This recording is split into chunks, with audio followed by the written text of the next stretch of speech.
Histoire de vent, l'histoire de vent.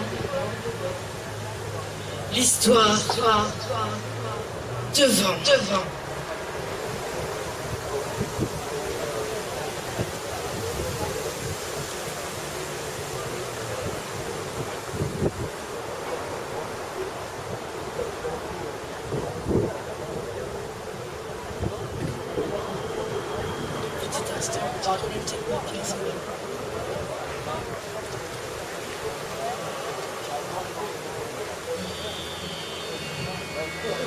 Histoire de vent, l'histoire de vent. Et le vent de hurler son histoire par les conduits de cheminée, les portes et les fenêtres mal fermées. Histoire de vent, un conte en rafale qui vous pousse dans le dos, où force est d'avancer.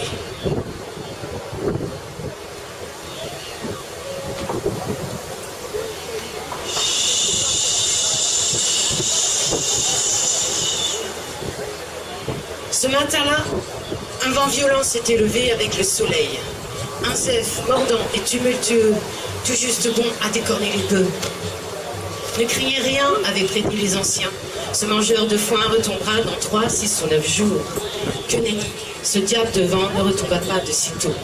Au contraire, pour se faire entendre aux 4 coins de la planète, il emprunta tantôt la voix de la bise, celle de la tramontane, celle du sirocco, ou encore celle du simoun. Et son souffle puissant, qui s'engouffrait jour et nuit en bourrasque jusque dans les maisons, dispersait une complainte, toujours la même.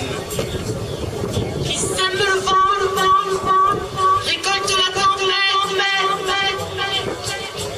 Que l'on me rende ce que l'on m'a volé, que l'on me ramène la brise, le zéphyr et l'alizé, mes tendresses, mes caresses, mes bonheurs.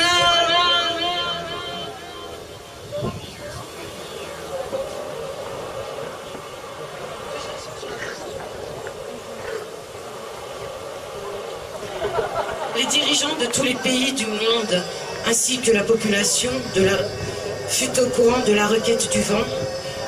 Ils s'étaient donc concertés et ils se demandaient, mais qu'est-ce qui se passe? Pourquoi est-ce qu'on a autant de vent, comme nous ce soir? Qui avait volé la brise, le zéphyr et l'alizé? Et pourquoi justement ces trois vents comptant parmi les plus favorables et les mieux disposés? Pour le savoir, et afin de remédier à la situation, ils avaient sollicité les plus grands climatologues, les chercheurs les plus éminents. Faute de résultats probants, ils s'étaient tournés vers les sorciers, les chamans, les astrologues, les marabouts.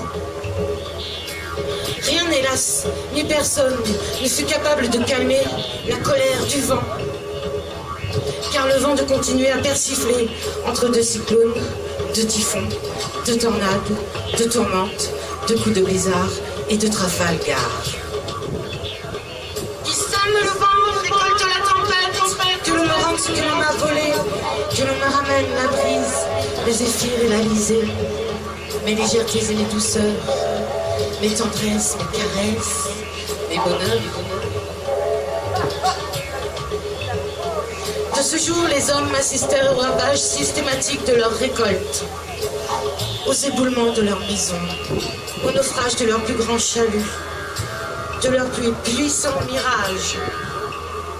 La surface du globe, battue sans relâche par des vents impétueux et corrosifs,